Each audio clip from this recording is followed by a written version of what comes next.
Limitless Wrestling fans. We're back in the back of the Cadillac.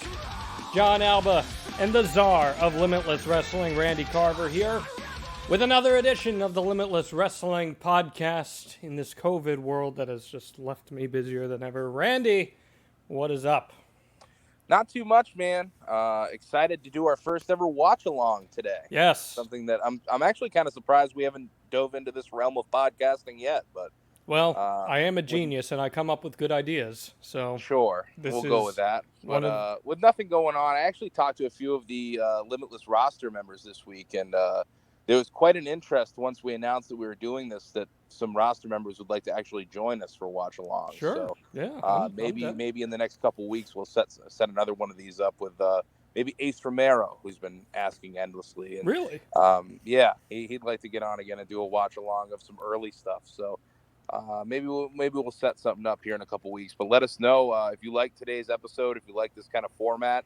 Let us know who you'd like to see on here, and we'll see if we can set something up. Well, on the last episode, we interviewed the Limitless Wrestling World Heavyweight Champion, Anthony Green. You get any feedback about that? I did. Actually, a lot of people seemed to tune into that episode. And, I think it was cool to get Anthony Green back on here to kind of talk about his recent career, because I feel like it had been, a year and a half since we had him on and actually talked about his career and what's been going on in his world. And obviously, a lot has changed since then. So, very fun catch-up conversation with him. I think people enjoyed it a lot. And definitely, from what I've heard from listeners, they want more interviews on here as well. So that's going to be something that we try to square up here in the next couple weeks to get a few more interviews with, I think, some people who we haven't had on the podcast yet. So stay tuned. We're going to get Alec Price on so I can give him crap for destroying my neck in the Let's Rumble. He did come at you pretty hard in the Rumble. If you watch that video, which hopefully will be getting released soon, you can see Alec Price just stomp away at my neck, and my neck is just reverbing right off the canvas. I loved it. I watched that on replay pretty frequently. But Alec Price is a big Jon Alba fan. That's the weird part. Is he, though? He is. Oh, yeah, no, he is. He definitely is. I know that. I know that for a fact. Loudmouths stick together. Yeah. Speaking of loudmouths here, Randy. Quite frankly, I am pissed off. I am pissed off, Randy. You know why I'm pissed off? Because we extend this incredible invitation. The Alba Star Search. The digital Alba Star Search. In these trying times, people's resources are cut off. They've got a chance of a lifetime to not just gain some recognition, but to gain some prizes, some Limitless Wrestling swag. A hand-signed Jon Alba 8x10 as part of the Alba Star Search here. And we've seen some people in Limitless Wrestling and Let's Wrestle step to the plate. In the case of Dave Dyer, he crawled to his little bulldog water bowl and tried to whimper out some words. It was embarrassing. Some people have talked some trash. Some people have stated why they should win the Star Search. Yet, I'm noticing that not many in the Limitless Wrestling fandom, amongst the fandom, people are a little quiet. They like to sit behind their keyboards, Randy, and tweet, and hurl insults that way. But then, when it comes time to put their money where their mouth is, quite literally, they're afraid to do it. And I'm embarrassed. I'm embarrassed to say that I'm part of Limitless Wrestling when fans like to talk a game like this and then don't back it up. So here's your chance, folks. All you gotta do, post a video to Facebook, to Twitter, send it to us at Limitless Wrestling. Email it to Randy. TikTok, I don't care what you do. Tell us why you should win the Alba Star Search. You could cut a promo on anything. Anything.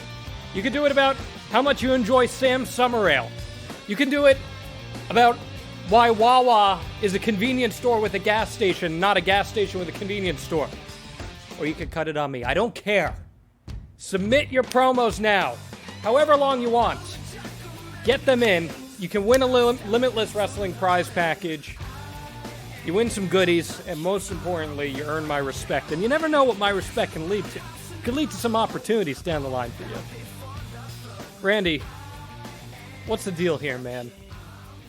I would like to ask, have you considered at all that maybe a lot of the fans who listen to this podcast may not want you to represent them? Has that ever crossed your mind?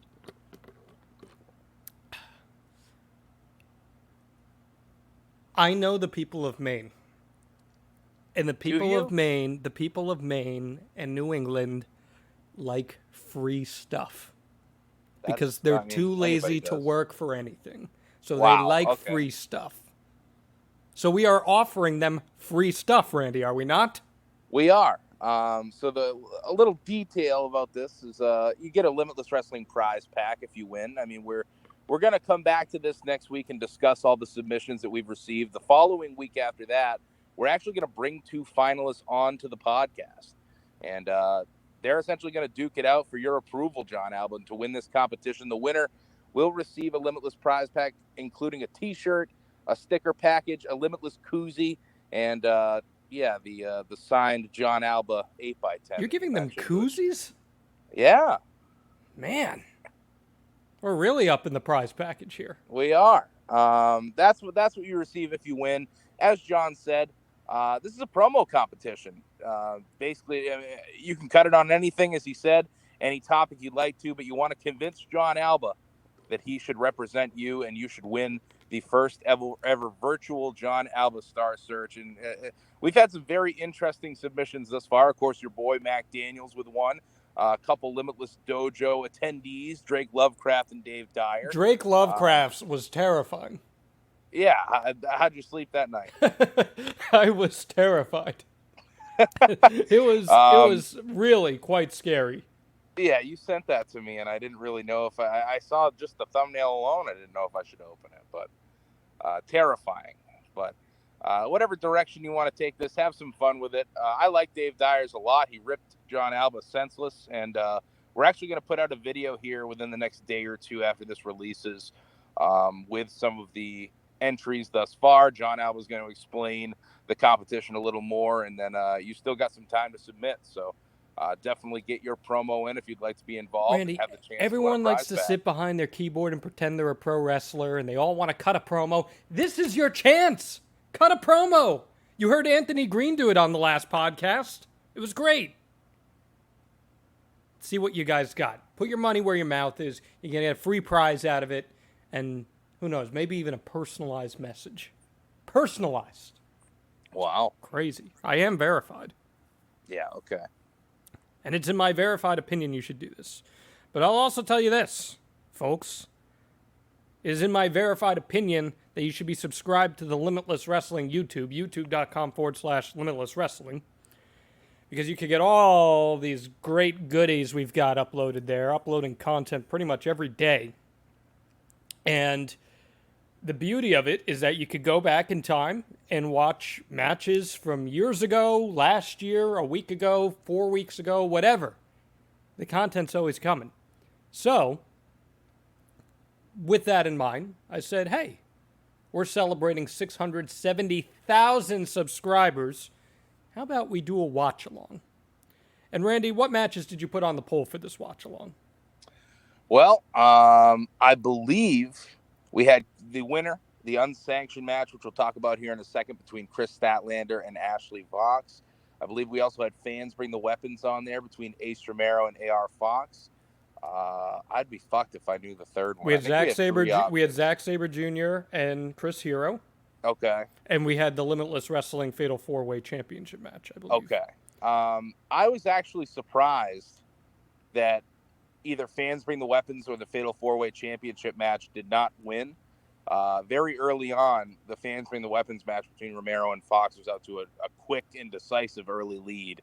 But really, the votes came pouring in for this unsanctioned match. I'm sure, honestly, if this is something that we continue, at least a couple of those other 3 matches we'll end up talking about at some point. Which one do you think I voted for? I would guess out of the 4 that you would have voted for the championship match. I did not. You did not. I voted for Chris Hero and Zack Sabre Jr. Really? I wanted to watch it along because, again, I think that match is like the foundation of Limitless Wrestling. Were you in the building for that? I was in the building for that. Okay. That was my first Limitless show. Oh, wow. Okay. And without that match happening, I don't think you and I are sitting here today doing this podcast. I don't think so either.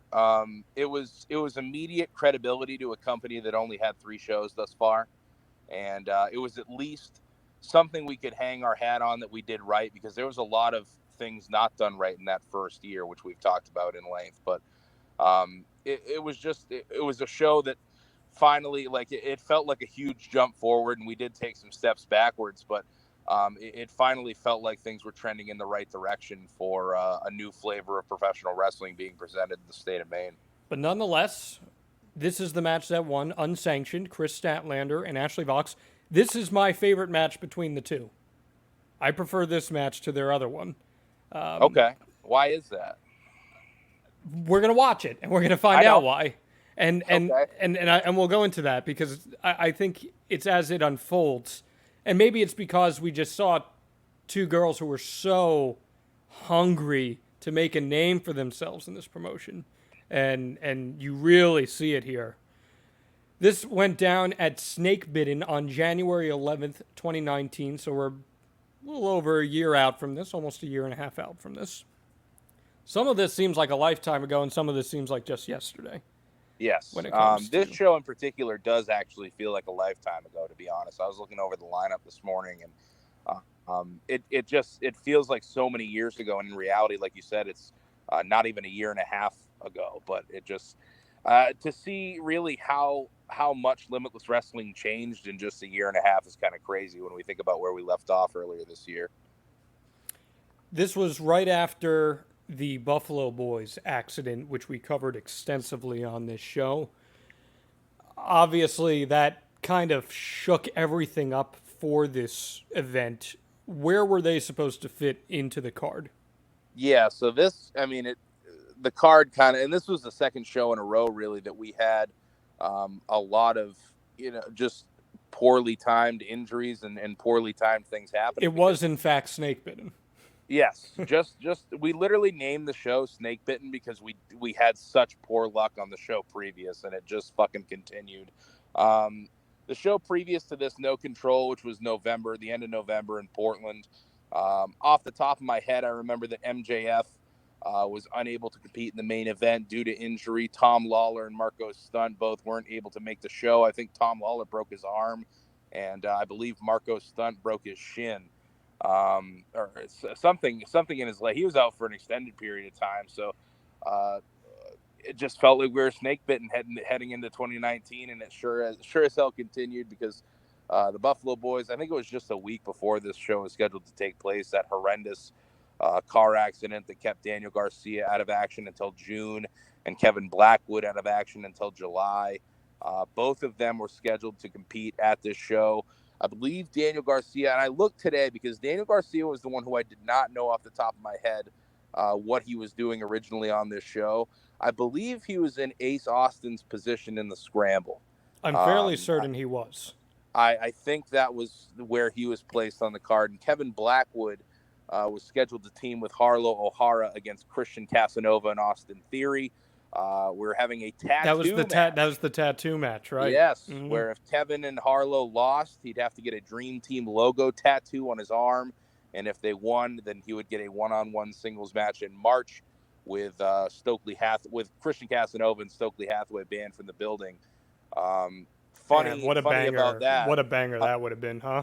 It would have, and it's kind of cool to think about now, like looking back. We did get that singles match in the first round of the Vacation Land Cup.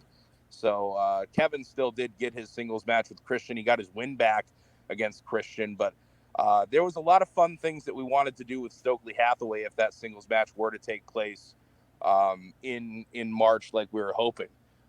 We were going to have Stokely banned from the building. He was going to try to dress up in a lot of different outfits and make his way into the venue. And we just had a lot of fun shit planned. This actually ended up being Stokely's last show with us anyway. So it's funny how it worked out. I mean, he ends up getting signed to WWE, and it is something that we always kind of knew was a potential possibility, but it happened a lot quicker than anyone anticipated. So glad we at least got to have Stokely one more time at the start of 2019. But what a shakeup that this card had, just a week out with, a driving storyline for Kevin Blackwood now in the trash. And then really at this point, too, a week after the accident, we really didn't know if Kevin or Daniel would wrestle again. Yeah. So it was a bummer all around. But the big positive out of this show, because before we get into it, I did not like this show at all. There were very few good moments to bad, it felt like, for me, but we raised a lot of money in the raffle that night, and the Limitless fans were just so generous. I don't remember the figure off the top of my head, but there was so much support, and not only at our show, but there was the GoFundMe. A lot of Limitless fans were sharing the hell out of that and donating, and it was really cool to see how the local wrestling community came together for guys who were somewhat new to the Limitless Wrestling world. I mean, Daniel Garcia had really only been on shows for us since August of the previous year, and I think Kevin since March. So a lot of support was given to them on that night, and that was very special. Yeah, real quick about Stokely. Do you feel like WWE has underutilized him so far? I mean, the easy answer is yes, because I think in the year plus that he was in Limitless Wrestling, I think that a lot of people were introduced to just how fun and how quick-witted Stokely Hathaway is. I think he's, undoubtedly one of, if not the best wrestling manager going today. Well, and it's a miracle that this guy got signed by WWE, because WWE is not in the business of hiring managers. They're not, but I think where Stokely differs from a wrestling manager is that he's just so good wherever you put him. Mm-hmm. He's a utility guy. He's an amazing social media presence kind of guy.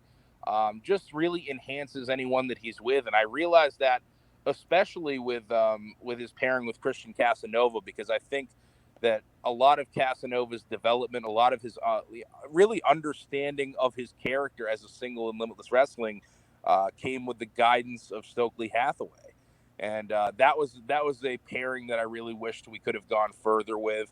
I also loved Stokely with Austin Theory. I think that's not a bad idea for the Fed to have Stokely with Austin Theory at some point, because I do feel like there's just a special kind of chemistry there with those two. And really, I think anywhere you put Stokely, he's going to find a way to make it work. So I'm interested to see where his career takes him, because I think that, in a couple of years, he could be the closing segment to a lot of Monday Night Raws. Sure. Who knows? You did say that this show felt like a lifetime ago, and in some of the cases of some of the talent, it does. This show started with Andrew Everett defeating Josh Briggs. Josh Briggs has gone through hell and back since then, and now he's at the tippy top. Yeah, and this is a fun match, and a match looking back now, I wish that I did not have opened the show. I think a lot of people were still unfamiliar with who Andrew Everett was, and that was shocking to me, because he was a guy when we discussed bringing him in and set it up. I really thought would get a good buzz going, especially with the match with Josh Briggs. But presenting that out there first, I think it kind of fell flat a little bit, in the sense of people not really knowing who to side with in a match like that. But really fun match. I know that this one also is available for free on YouTube if you'd like to check it out. And I think this would be a fun run back, to be perfectly honest. I think a second time would probably do the match better. You talked about the Dream Team match. They end up facing Harlow O'Hara and Pepper Parks stepping in. Yeah, and this was, we really had 6 days to kind of figure out what direction we were going to go with this tag match, and who we were going to pair with Harlow O'Hara, because we didn't really want to throw the entire match into the trash. Obviously, the stipulation would no longer be there with no Kevin, but I remember originally we were trying for Andy Williams. Andy, I believe, had a commitment with his band and could not make it to the event. So Pepper Parks was next up on the list, and personal suggestion from the Buffalo Boys that he'd be a great fit for the role. Pepper was someone who we hadn't worked with yet, and to be perfectly honest, I think I told him this as well. Like, I wasn't completely sold on Pepper bringing him in, like, at that point in time.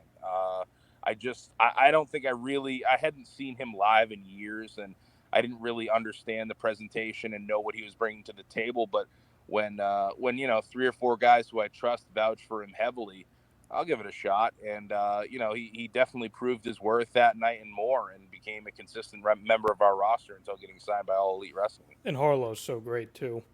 She's so fun. And I always liked when her and Austin Theory, it happened a couple times. Oh, they had great chemistry together, man. The Stunners were just outstanding.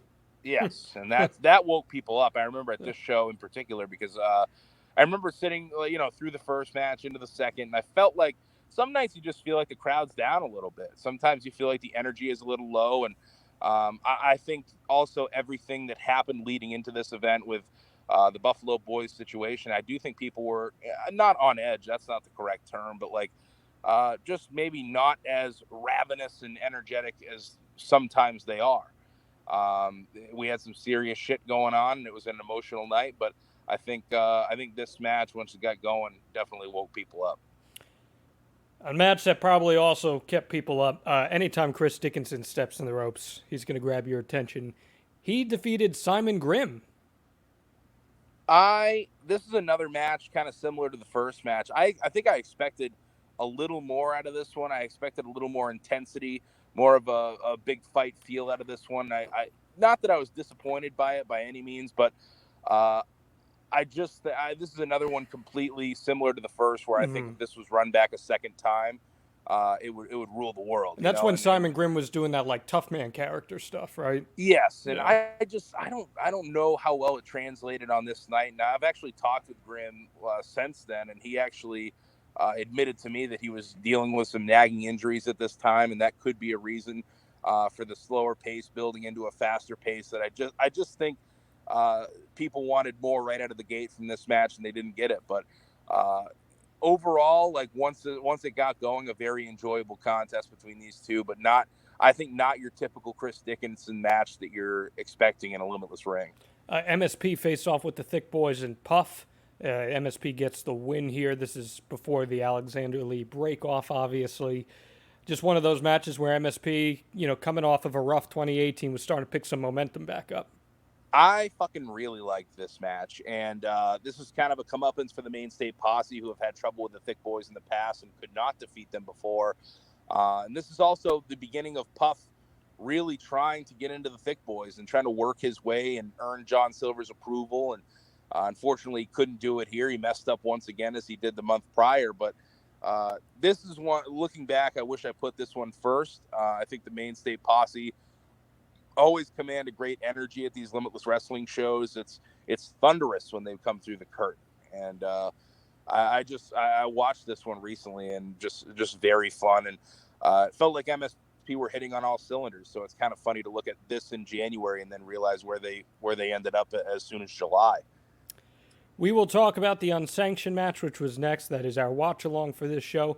After that, we had Amazing Red and Anthony Gangone defeating Private Party. This is one of those matches where you're like, okay, this was actually a century ago when you think about how much has changed here. First off, was this Amazing Red's debut in Limitless? This was, okay, yeah. And this was his. And I know that meant a lot to you. That meant a lot to you.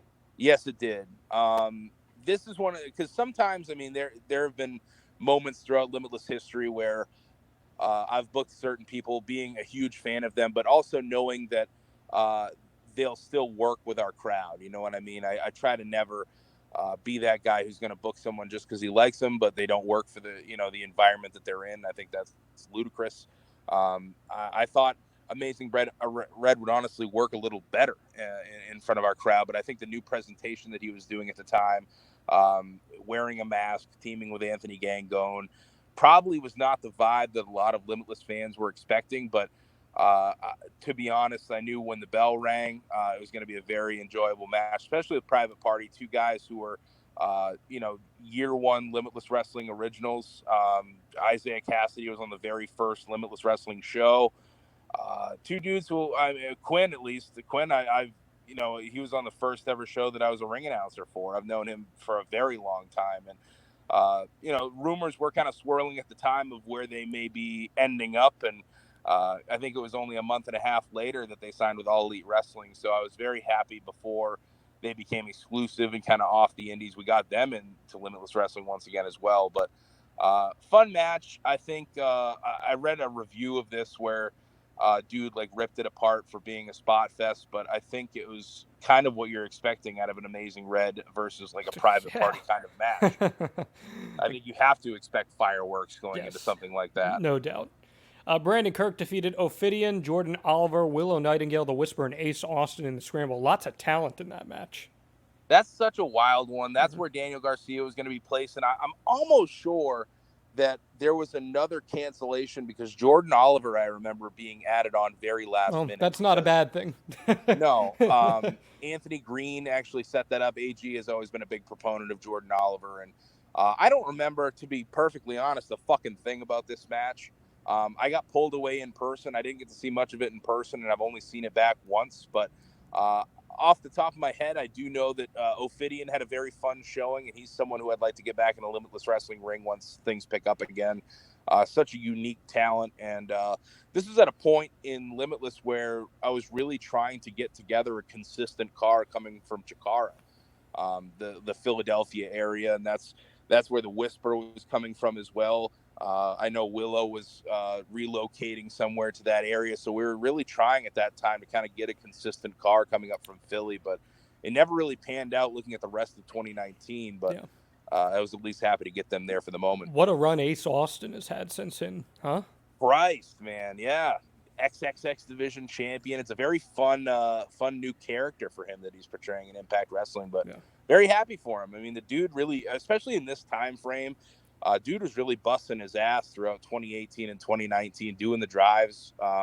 There was at least 2 or 3 off the top of my head Limitless Wrestling shows that he just showed up to. And I think one of the shows I was on, wasn't he in like a pre-show match almost? Yes. Only Fools Are Satisfied. Yeah. March of 2018. He just hit me up, I think, the week of the show, said he was going to come up and would help out if needed. And he ended up doing the pre-show match. I think he teamed with Madison Miles against Brett Domino and DL Hurst. Speaking of Brett Domino, he lost to your boy, Mr. Grimm. R.I.P. Brett. Well, as you were sure to note on the Limitless Wrestling social media this week, it was the anniversary of the night that Mr. Grimm kicked me out of my shoes and body bagged me. That was a good night. Was it? Yeah. Yeah. I stand by it. That's one of the most thunderous kicks in Limitless Wrestling history. I flew. And it's funny because when it was posted on social, I saw people were like, great bump and all that. There wasn't any bumping involved there. Mr. Grimm frickin' pump kicked me out of my shoes, so much so that the momentum carried me heels over head. And I don't like to use the term, but like that's a straight shoot, brother. Like that was real, as real can get. And that's all I remember. I don't remember much. But what about this match? We haven't seen Mr. Grimm too much in Limitless since then. Yeah, so this was a brief return for Mr. Grimm, and it was kind of to test the water to see what people thought of Mr. Grimm at this time. And I think he got a very solid reaction, but it's kind of one of those things where sometimes you just don't have the proper spots for certain people. Yeah. And it kind of goes like that, and it comes and goes. I think like there's a lot of people. Christian Casanova is a good example, where Christian was a constant for Limitless Wrestling throughout the first year. And then you just kind of get to a point where you don't have anything currently. Grimm is a unique talent because he's surprisingly athletic for his build and his size, and he's mobile. And the character is really unique. But you're right, there's like a certain niche to it. There's so much you can do, I think, at a certain time. And, I mean, that on the flip, that could be my shortcomings in booking him. But he's been one of those guys where I feel like he had about a year run with us, like 2017 into 2018. I remember he got on shows by doing a tryout show that we did in Orono, actually, February of 2017. But had a brief stint with us, and he's been always someone who's kind of in the back of my mind of what can I do with this guy, or what's a wild match that we could put together. But just nothing has come to fruition lately. And I think one of the more recent times that I reached out after this event, actually, we just couldn't get together on dates. So not saying that nothing could happen moving forward, but we just kind of hit a wall with what we could do. I'd love to see him and Dickinson mix it up. I think they'd have a hell of a match. That'd be wild. I always liked putting Grimm in there with like a smaller guy, like a high flyer, cruiserweight kind of guy, because I always thought it was a very fun thing for the crowd to see when obviously like a guy who's, good shape, 180 pounds is flying all over the ring at Grimm, and then Grimm does the same fucking thing back at him. He's got kind of like a Keith Lee vibe to him, doesn't he? Yes. Extremely agile, but a brick shithouse at the same time. Yeah. No doubt. And our main event was the Kings, JT Dunn and MJF, defeating Take Me Home Tonight. Great match in itself, but of course what this led to most importantly was the wild ending that saw you come out and announce the Limitless Wrestling Championship. Yeah, I never want to get in the ring. I never want to make anything about me, but I feel like this was one of the few times that I had to interject myself here. Both teams were really coming apart at the seams at the conclusion of this matchup, and it really shows at this time these were the four top talents in Limitless Wrestling. Anthony Green, virtually untouchable. Ace Romero, a crazy run since the very first ever main event in Limitless Wrestling history. MJF returning and taking Limitless Wrestling by storm in September, and JT Dunn, who's really been the workhorse, kind of holding down the house the entire time. He says the house that Dunn built. And this was exciting to know, what was coming out of this matchup. And I think people left in such a frenzy. And we had, one of our biggest houses ever in Westbrook a couple months later for the four-way for the championship. And honestly, that four-way for the championship, one of my favorite matches in Limitless Wrestling history. And this was the build up to that. And a very fun tag match. They fought all throughout the building. I'd love to, at some point and in some kind of world, run back that four-way of these four at one point. I don't know if that's ever going to be possible again, but this was such a fun time in Limitless Wrestling around the main event picture, just knowing what was coming and where we were going. Maybe in the Limitless Legends circuit 20 years from now, we can run that match maybe back so. and see. Maybe so. But this show is focused around Unsanctioned between Kris Statlander and Ashley Vox. I'm going to ask you guys to pull it up on your YouTube right now. Just search Unsanctioned, Kris Statlander, Ashley Vox, Limitless Wrestling. You'll pull it up and start at 000. Before we start watching, I do want to say it is possible that YouTube could give us some technical issues or could have us watch some ads while we're watching this. So if that happens, we may have to stop the match and we'll tell you a starting point to pick it back up. So we want you to watch along with us as Randy and I talk about this match, and we'll talk about the backstory as we watch along to it. I'm going to have my volume muted on the commentary for this, so you and I can talk here, Randy. Are you at 000? I am. I'm ready to go. Okay, so I'm going to give us a 5-second countdown. We're going to hit play after I say go, and we will start in 5, 4, 3, 2, 1, go. So here we are, and right away, Randy, these two are in their faces. I don't know why you would book an unsanctioned match with Eric Greenleaf as the referee. I knew you were going to say that. Of course, here we are, nonetheless. He's doing his best. So how'd we get here, Randy? Well, this stems back to March of the previous year. Only Fools Are Satisfied. There was a fatal four-way match. Kris Statlander, Ashley Vox, Alley Cat, Penelope Ford. The winner of that contest would earn an opportunity at a big match in May at Feed the Need. That would be one-on-one with Rachel Ellering, and Kris Statlander felt she had the match won in March. However, Ashley Vox swooped in at the last second and stole the match in Kris Statlander's opinion. And that did not sit well with the Galaxy's Greatest Alien. She ended up showing her face at Feed the Need, beating down Ashley Vox after defeating Rachel Ellering.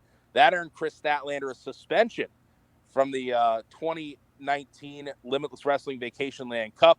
I'll tell you now, Ashley Vox connecting with a great drop kick there. I'll tell you now that Kris Statlander, we wanted this match, not the unsanctioned per se, but I really wanted to do this match as an opening round contest in the Vacation Land Cup.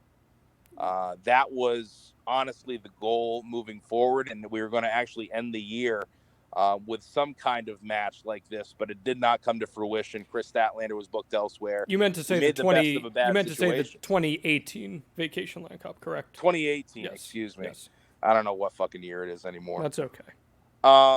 So yeah, we had to kind of shuffle things around because I really did want to have this story kind of run its course, and I felt like there was something there with these two, and this was something that they were very excited about as well. So we kept it going. There was a pick your partner tag team match at Pretenders Beware. Kris Statlander and Davey Yen versus Ashley Vox and Willow Nightingale. Things boiled over once again at No Control with both competitors attacking each other and really stealing each other's limelight. I remember Ashley Vox defeating Anthony Green in the match of the year that year in 2018, voted by the fans. Kris Statlander comes out immediately, steals her moment, and we eventually end up here in an unsanctioned match because we just couldn't keep these two apart.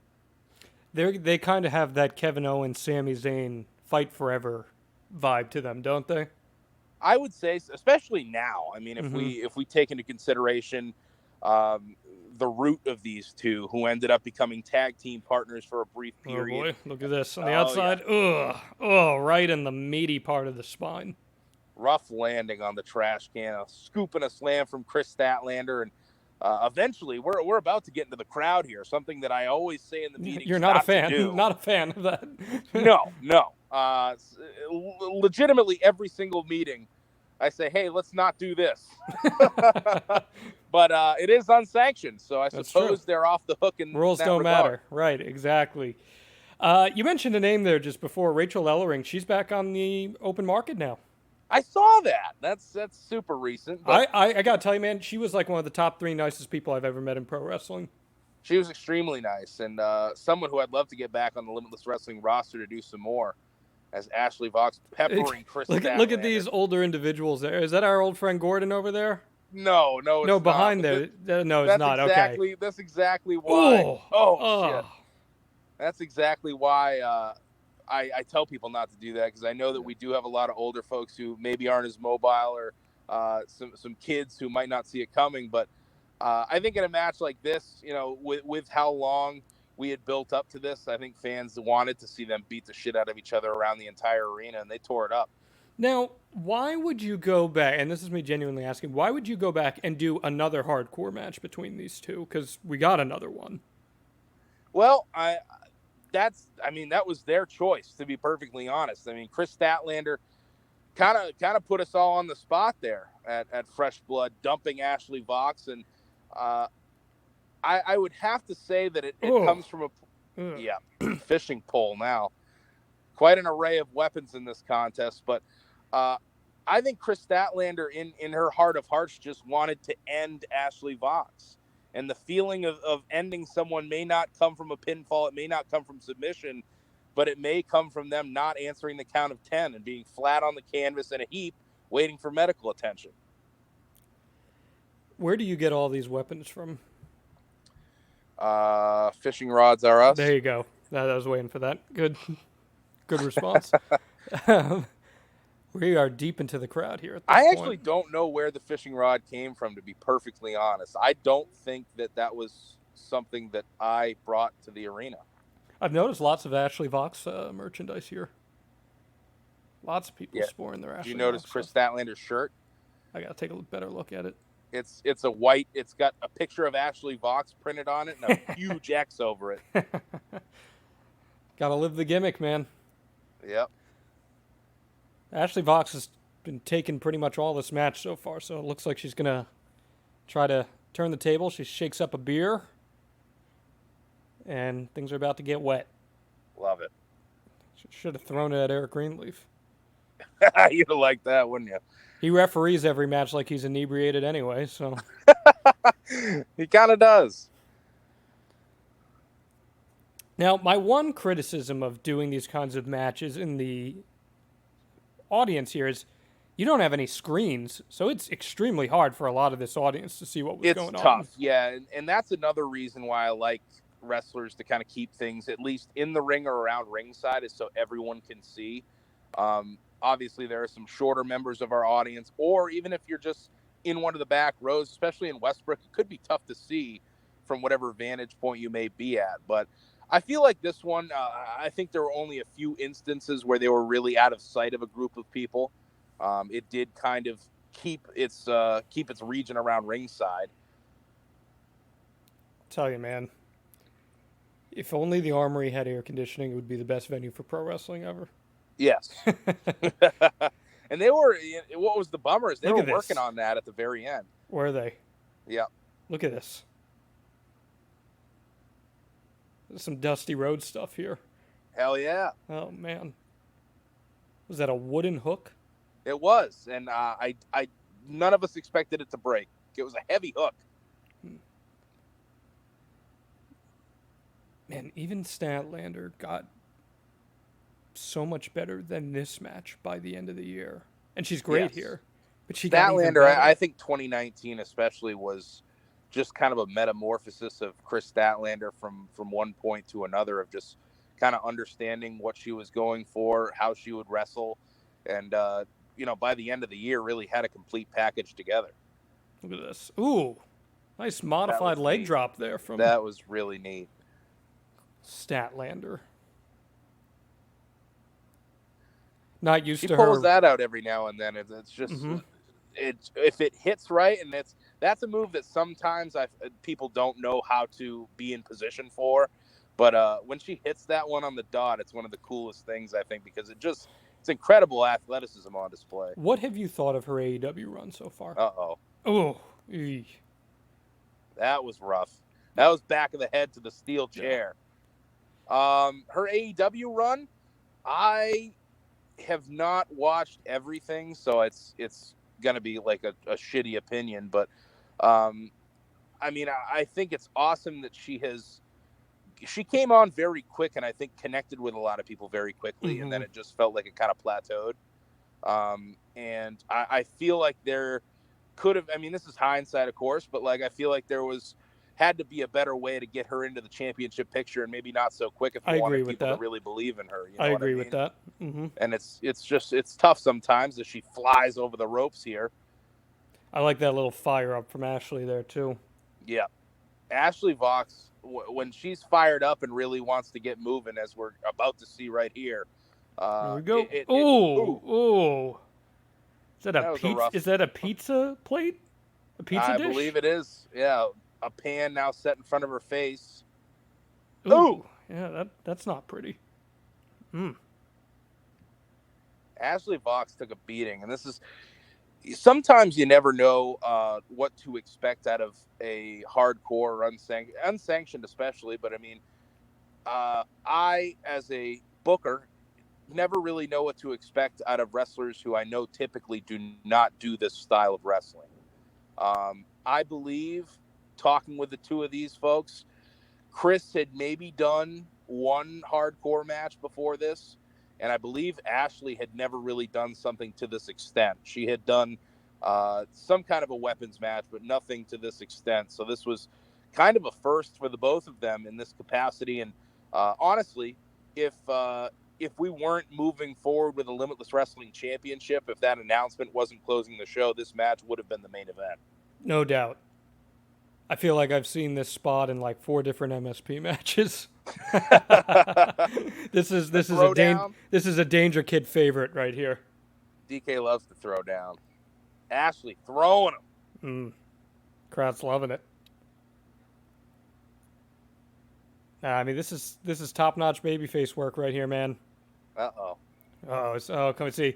And in typical babyface fashion, she almost got bested, but look at that. Nice. Has her wits about her, still connecting with a super kick. See, I like when babyfaces don't look like geeks in pro wrestling. It's good. Yes. It's almost like you want your babyfaces to be smart. It helps. What do you think of Otis as the Money in the Bank winner, Randy? I fucking love it. I love Otis. I'm a big fan. I couldn't believe he won. Showing some color here. Yep. Busted on her shoulder, too. I'm not surprised.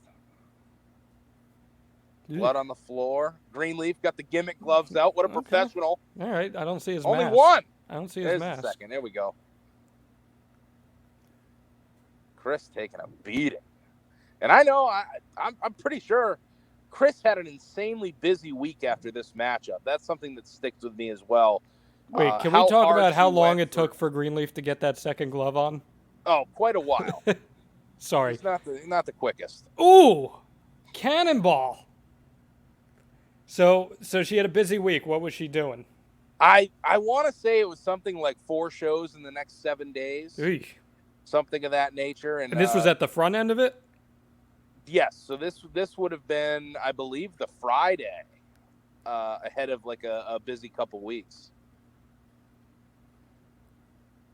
I felt like that cannonball happened in slow motion. It was brutal. It's brutal. Because Ashley Vox is not a heavy person, so that momentum just has to get just enough. It's like the thing of blocks just tumbling over with just enough momentum. Yes. She had to get a lot of momentum to knock her out of that chair. Back in the ring now, looking for the real catch submission. Trying to hook her. Greenleaf almost getting popped in the face. I wish he did. Beautiful. Right into the cover.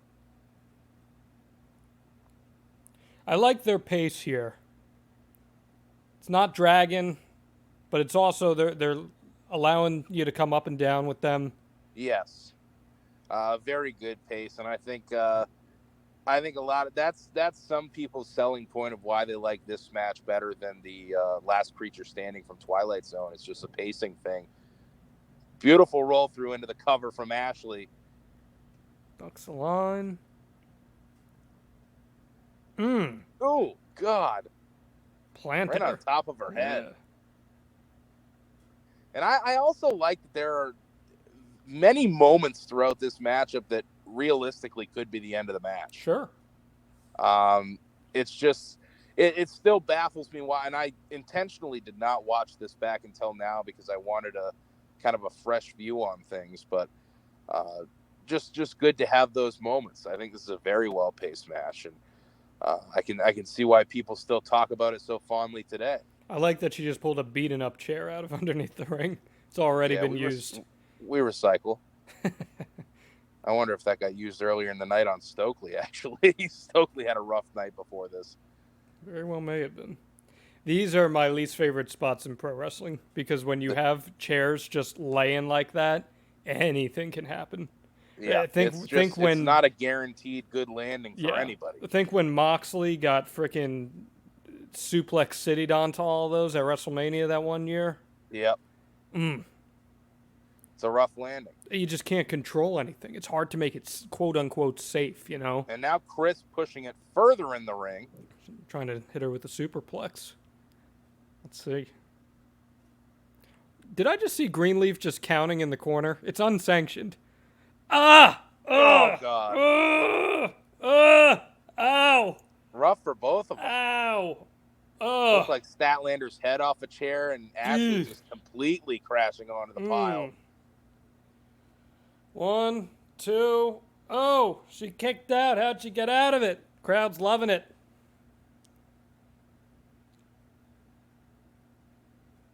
Oh, God, that hurt. Thank God we don't have instant replay here. I was just thinking, I wish we did have instant replay because that'd be fun to watch from a couple angles, but not fun for them, of course. Oh. Uh-oh. This is where things get interesting. We got the wrench. That's no wrench. That's a turnbuckle.